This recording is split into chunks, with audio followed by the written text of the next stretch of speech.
Já, velkomin á Frelsi TV.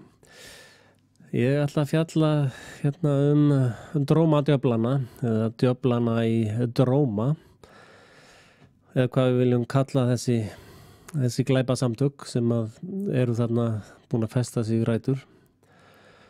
Sko, það er komin mjög merkileg heimasíða og ég hef nú talað, ef þið horfið á vídeo mínin frá upphafi og eldra síðan bloggi mitt á blog.is, þá sjáu þið, ég verið að hrópa úlfur, eða semst skipulag glæpastarfsemi, skipulag glæpasamstarfi alveg frá 2008-2009 og ég áttaði mig fljótt á því og meira sér fyrir hrunið að hér var í gangi skipulag glæpastarfsemi. En það virðast vera fleiri og fleiri að kveikja á perunum með þetta og því fagna ég náttúrulega svona framtaki eins og hér. Þetta er drómafjötrar punktur eitthvað byrjum við, hvað það? Punktur eitthvað webly.com og þetta er alveg nákvæmlega rétt sem að þau eru að segja á þessari síðu að þetta fyrirtæki, þótt að sé fjármálafyrirtæki og það vinna fínir kallar í jakkafötum og allt svoleiðis. Við getum séð meira segja, þetta er mjög flott hjá þeim sko. Hverjir er stjórna dróma? Getum við bara séð myndir af þeim sem að stjórna þessu. Hlynur Jónsson, hann er eitthvað að leika sér að glæbóast og Hildur Sólveig Pétursdóttir, allir komaðu frá þessu Kvasir lögmenn. Svo Jóhann Pétursson sem kemur frá Vestmannaeyjum með samstarfið Kvasir. Bjarki Már Bagster kemur frá Kvasir líka.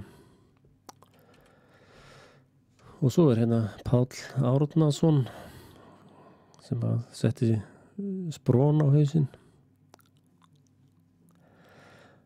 Og hann er eitthvað að fikta í málum ennþá sem er mjög óeðlilegt af því að hann setti þetta á hausinn og bara halda sig í burtu.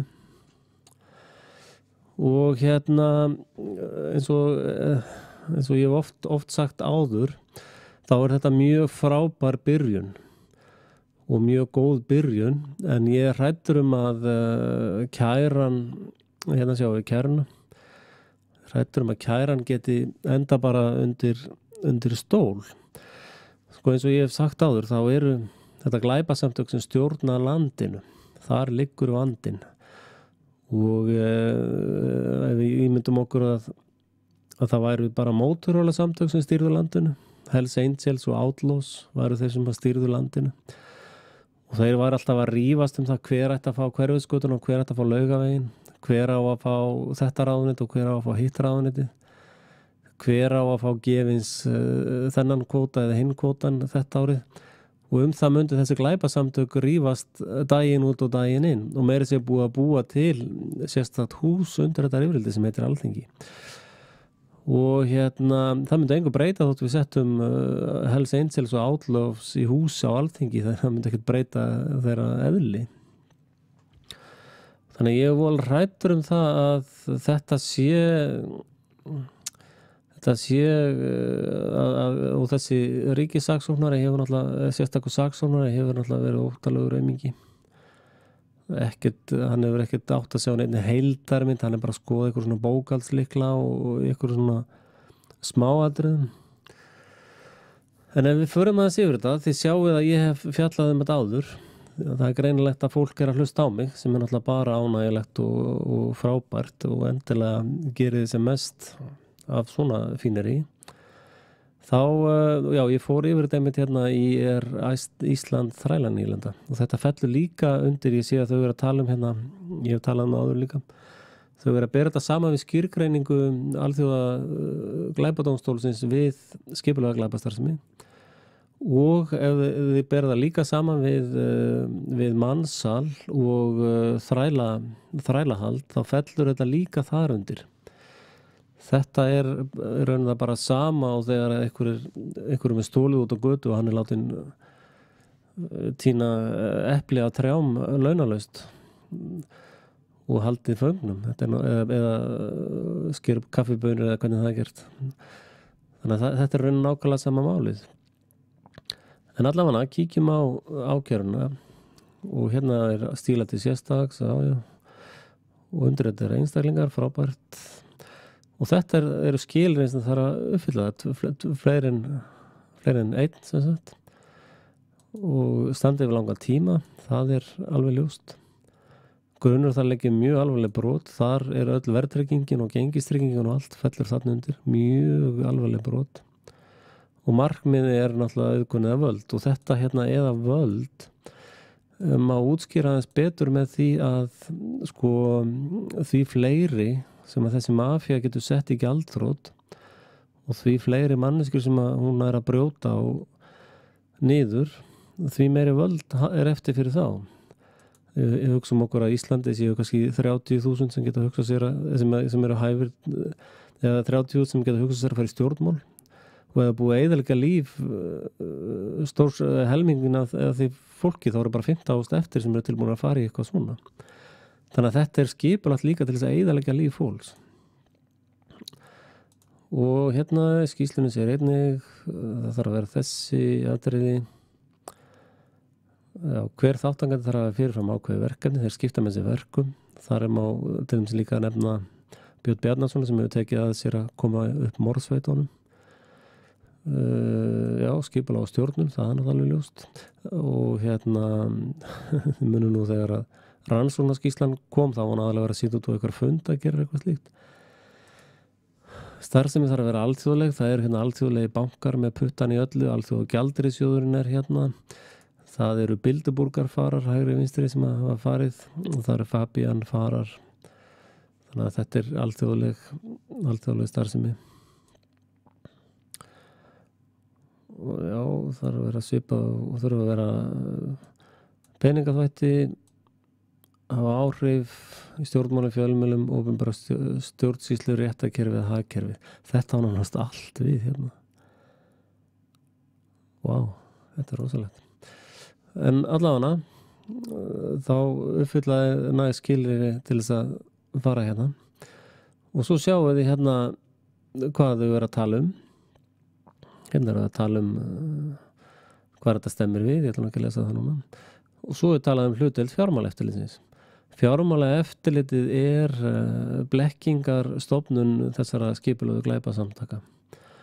Og það náttúrulega ekkert eðlilegt að þeir borgi bara 2,8 milljónir króna fyrir langvarandi glæpastarfsemi þegar að fara í fangilsi og í raun ætti fjármálaeftirlitið að fara í fangilsi líka.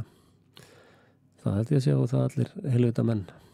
En svo annað, það þegar við komum í dómakerfið, sama gildir og með að ég efast sérstakan saksóknara og ég efast fjármálaeftirlit og ég efast alla þessa kalla, að þá hérna, þá svo mikilvægt að komast í, það svo mikilvægt að sjá heildarmyndina. Og ég tel að ef þetta mál kemur fyrir dómstóla þá sé mikilvægt að það séu meðdómendur sem koma þá til dæmis frá hagsmunasamtökum heimilana eða frá borgurum landsins. Því annars það næst ekkert réttlæti í þetta kerfi. Það búið að margsanna það að allt kerfið fullkomlega rotið. Og svo hérna talaði hérna þau að tala fórnarlömbin. Þetta því líkar aðferðar fólki og heimilum fólks að þetta alveg svakalegt. Sko ég get sagt ykkur það, þetta fólk myndi miklu frekar vilja bara fá handrukkar að láta berja sig og svo væri málið dautt. Sko. Þetta hangir yfir lífum fólks út yfir gröf og dauða. Sko. Þannig að þetta, og aðtöðu það, ef þú ert, eins og ég sagt svo oft áður, ef þú ert svona ok í dag og nærða að borga á og allt slíkt, þá getur ekki hort framhjá þessu bara því að þú ert Íslendingur. Við verðum að bera sameiginlega ábyrgð á hvort öðru ef við ætlum að vera þjóðfélag. Og meira sér að þeir sem eiga skuldlausar eignir Sko, þetta leiðir af sér óbúslegt ógeðs þjóðfélag þegar þú brýtur niður fjölskyldur svona kerfisbundið og með skipulagðri glæpastarfsemi. Til dæmis börnin sem koma af þessum heimilum eða fólk sem verður vitni af þessu, unga fólki í dag, haldið þetta fólk ber einhverja virðingu fyrir lögum. Það er náttúrulega fólk sem hefur mist allt, það missir sig, eins og Gerald Celente segir. Og og við sjáum að þessi dómar sem þetta er einhverjar smáurar í sektir og þetta er bara svo mikill brandar allt saman. Og við sjáum einn sem að fékk dóm, 150 ára dóm fyrir að vera með svona skipulagða glæpastarfsemi í fjármálum. Og hann var nú bara að höndla með sparifé fólks, hann var ekki að höndla með eins og núna þetta eru heimili fólks, þetta eru öryggis staður fólks sem verið að glíma með. En þessi maður fekk sem sagt 150 ár í fangelsi fyrir þetta sem hann gerði. 150 ár in federal prison. Sentenced í 150 ár. Þannig að ég held að þetta ætti miklu frekar að gefa tónin í þessum málaferlum og Íslendingar verða að fara að ná dómskerfinu sínu úr höndum þessara glæpasamtaka. Og ég hef sagt það áður í vídeóm að við verðum að fara að kjósa dómara og þeir mega að vera löglærðir eða ekki löglærðir. Ég sé ekki það skiptir neinu máli. Og það verður að vera, og ég hef sagt að áður líka dómarar eiga að taka aðra menntun heldur en lögfræðingar. Og almenningur þarf miklu meira að komast að dómskerfinu. Þetta gengur ekkert eins og þetta er í dag. En ég endilega hvet ykkur til að styrkja þennan hóp og dreifið í síðuna þeirra sem víðast. Og þetta er mjög gott fyrsta skref og það er annar kostur við þetta skipulega glæpasamtök dæmi. Það er engin fyrning á eignum það er engin fyrning á þessum glæpum. Skipulega glæpastarfsemi hefur enga fyrningu. Og allar eignir sem að til koma vegna glæpastarfseminnar eru hæft til upptökum og þá til þess að greiða til fórnarlambana. En spáið þetta og styðið þetta góða fólk sem er að bretta bermannar aftur og aftur og aftur. Takk fyrir, bless.